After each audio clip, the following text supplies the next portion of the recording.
Bonjour à toutes et bonjour à tous, bienvenue sur la chaîne Découvrir, Investir et S'enrichir. Vous êtes sur la playlist Trade Republic, mon portefeuille CTO en bourse 2024, investir en DCA dans des ETF. Alors on se met déjà dans un premier temps au niveau de mon portefeuille, donc sur le portefeuille il affiche actuellement 792,42 €. Donc c'est un portefeuille qui est composé uniquement d'indices, donc des ETF. Il n'y a plus d'actions en tout cas, puisque c'est le choix que j'ai fait sur Trade Republic. Aussi parce que n'oubliez pas que lorsque vous investissez sur un CTO, sur des actions, vous serez taxé sur les dividendes, notamment s'ils vous en versent. Donc ça peut être un problème pour certains. Et l'avantage de l'ETF est principalement là, c'est qu'il va lui vous permettre de ne pas avoir de fiscalité tant que vous ne prenez pas de gain dessus. Et il a aussi cet avantage de pouvoir vous exposer à différents marchés, à différentes sociétés sur un indice, soit un indice général d'un pays, soit un indice sectoriel. Donc il y a plusieurs possibilités, ce qui peut être intéressant. Mais comme d'habitude, je vous rappelle que l'investissement en bourse peut provoquer une perte partielle ou totale de votre capital. Vous ne devez en aucun cas copier ou reproduire mes prises de position. Je ne suis pas un conseiller financier, mais un particulier qui investit en bourse à titre personnel. Donc j'ai fait le choix en fait d'investir dans 3 ETF, donc le SP500 qui représente l'ETF pour les États-Unis, les 500 plus grosses sociétés américaines.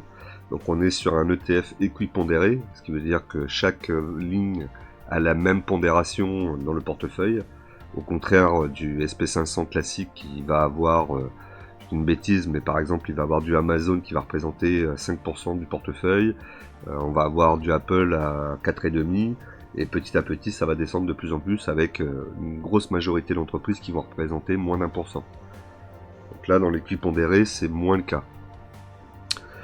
Donc ça c'est le premier. Ensuite j'ai pris le World, donc le MSC World, pour être investi sur l'ensemble du monde, même si sa plus grosse pondération reste les marchés américains. Donc on a presque un doublon avec le SP500. Peut-être qu'il faudrait que je regarde par rapport à ça. Et ensuite j'ai pris du sectoriel et du matière première. Donc en sectoriel, on a le physique gold, donc l'or. Je pense que c'est intéressant d'avoir un ETF or. Vous savez que si vous avez de l'or physique, c'est toujours compliqué. Alors soit vous le faites garder par une société qui va vous prendre des frais, soit vous l'avez chez vous. Ça va être moins facile à revendre, moins liquide tout de suite, en tout cas dans l'immédiateté. Alors que là, on est sur un ETF, on peut le vendre du jour au lendemain. L'or, c'est toujours une valeur un peu sécuritaire, on va dire. Donc plutôt intéressant. Et la deuxième matière première que je viens de rajouter, c'est le silver, donc c'est l'argent. Je prends argent et or. C'est pas forcément la matière première qui performe énormément, mais c'est pas non plus une performance désastreuse sur l'argent. Donc je me dis, je vais investir sur ces deux matières premières, c'est plutôt pas mal. Si jamais il y a un crack, ça devrait tenir au niveau de ces deux matières, je pense. En tout cas, je le souhaite. Ensuite, on a du sectoriel avec énergie. Donc les sociétés d'énergie, tout ce qui concerne l'énergie US. Sur l'agribusiness, donc ça, l'agribusiness, je l'ai arrêté. Le clean energy, je l'ai arrêté aussi. Donc j'attends juste la possibilité de le revendre. Et ensuite, il y a le water. Donc là, c'est sur toutes les sociétés qui sont concernées avec l'eau, en principe. Et d'ailleurs, si vous allez regarder un petit peu plus loin dans les indices, vous verrez souvent il y a des sociétés, on se demande pourquoi elles sont là, mais bon, voilà. Là, par contre, je le garde et je continue à investir dessus. Donc la performance sur vendredi était plutôt négative. Si on regarde depuis l'achat en pourcentage, on voit que donc le gold est à plus 15,12%, c'est plutôt pas mal. Le water 10,54%. Et le SP500 équipondéré à 10,08%. C'est plutôt pas mal à ce niveau-là. Après en dessous, l'agribusiness, j'aurais pas dû le prendre et c'est pour ça que je l'ai arrêté, il est à moins 4,19. Le clean energy, il est à moins 13,68 actuellement. Mais il est coupé aussi, donc on attendra que ça revienne. Ou en tout cas qu'on revienne peut-être dans le positif, ou voire proche du positif pour le revendre. Le MSI World, ça fait pas longtemps que je l'ai, donc il faut un petit peu de temps pour qu'on revienne en positif, mais on est à 0, moins 0,72, c'est pas énorme non plus. Et le Silver, moins 4,36, bon là il a pas mal baissé, mais c'est pas grave, puisque je vais acheter en DCA, donc il n'y a pas de problème. Je m'occuperai même pas de regarder ce que ça va donner, je vais juste acheter comme ça. C'est l'avantage du DCA et d'avoir un petit portefeuille comme ça en ETF. Au niveau de la performance de mon portefeuille, donc depuis le début, ici on voit que ça recommence à remonter un petit peu. Je mets pas forcément de l'argent dedans, mais j'ai des ETF qui sont pas si mal que ça au niveau des trois.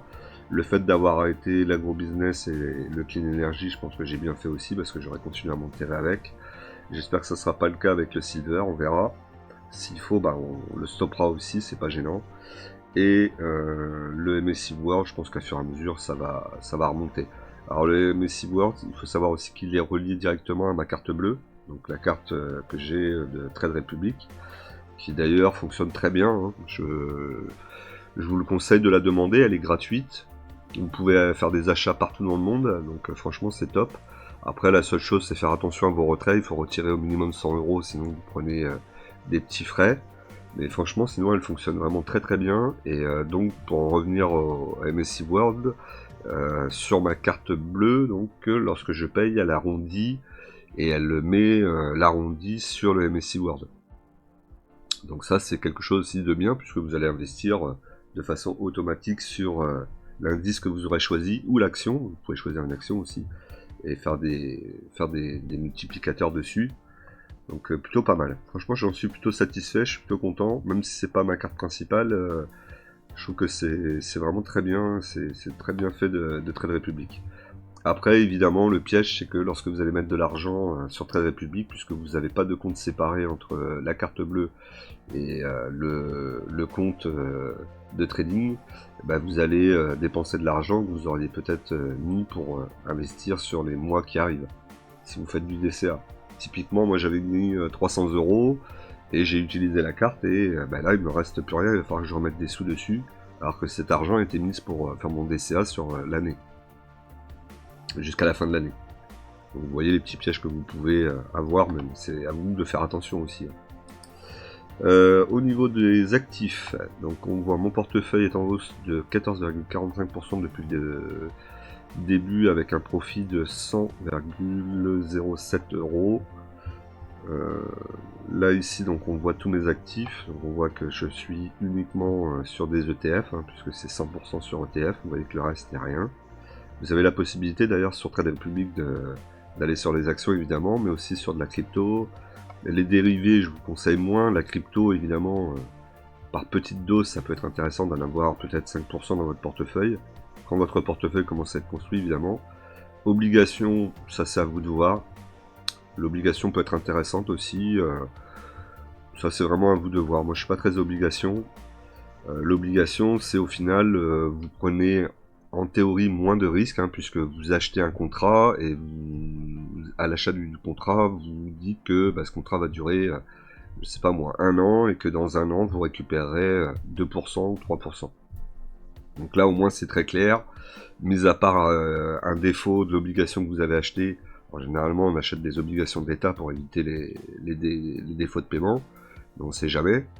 Vous aurez à la fin d'un an vos 2 ou 3%. Voilà, donc ça peut des fois aussi être utile pour avoir un portefeuille qui soit encore plus stable. Voilà, ça dépend un peu de votre capacité à résister au mouvement de marché et à la volatilité, hein. C'est toujours pareil.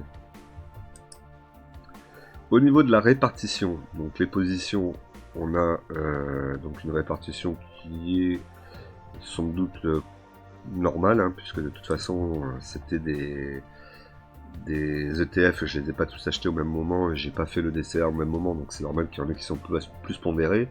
Donc l'or notamment, 24%, le silver, donc lui il est à 2%, 2% 76 pour le MSI World, le clean energy 10%, l'agribusiness 13,30%, pardon, le SP500 22,23%, et le water 23,71%.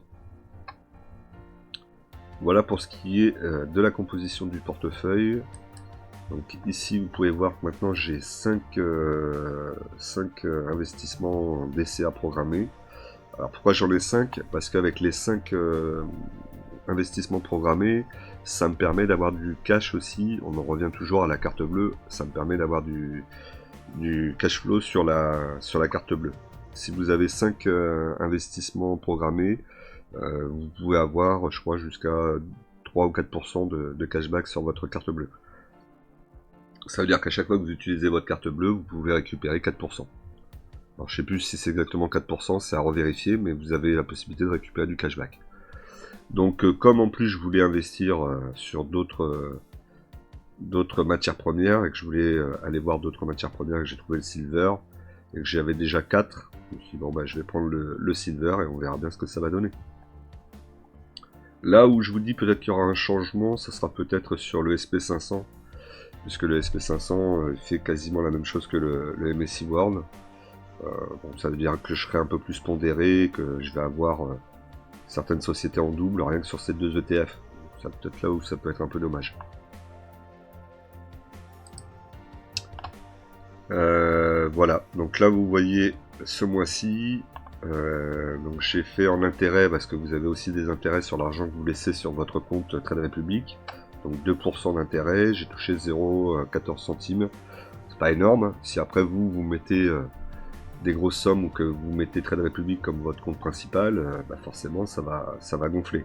Attention, n'oubliez pas, on revient toujours à ce que je vous dis sur les CTO, à partir du moment où vous touchez de l'argent sur les CTO, c'est de l'argent que vous devez déclarer, et donc qui dit déclarer veut dire aussi des impôts derrière. Ça c'est toujours à prendre en compte. Donc si vous faites un portefeuille avec Trade Republic pour des ETF, pour ne pas payer du tout d'impôts, il y a un moment où vous en paierez peut-être, puisque vous aurez des intérêts. Alors pourquoi je dis peut-être? Parce qu'il y a une fourchette, bon, il y a une somme, je crois que si vous dépassez pas 300 € d'intérêt, de bénéfices sur vos impôts chaque année, vous ne payez pas d'impôts dessus. Je crois que c'est jusqu'à 300 €. Donc ça peut être à prendre en compte aussi. Voilà, donc le côté avoir des intérêts sur l'argent que vous laissez et le cashback que vous pouvez avoir sur les cartes bleues, bah, tout ça est intéressant, mais évidemment il faut faire attention à ne pas arriver à ces fameux 300 € qui vous feraient passer après sur de l'imposition avec la flat tax à 30%, et donc là tout de suite ça peut être un peu plus dommageable, surtout si c'était votre objectif. Après si vous avez plusieurs portefeuilles CTO comme c'est mon cas, et que vous en avez avec des ETF et avec des actions, c'est que vous avez fait des choix différents sur vos portefeuilles et que vous acceptez de payer des impôts. De toute façon, vous acceptez ou pas, vous n'aurez pas le choix. Voilà, donc c'était tout pour moi. On n'oublie pas qu'en investissement, les impatients payent pour les patients. Nous, on se retrouve très vite. On n'oublie pas de s'abonner, de liker, de laisser des commentaires parce que c'est important. Et n'hésitez pas à partager au plus grand nombre.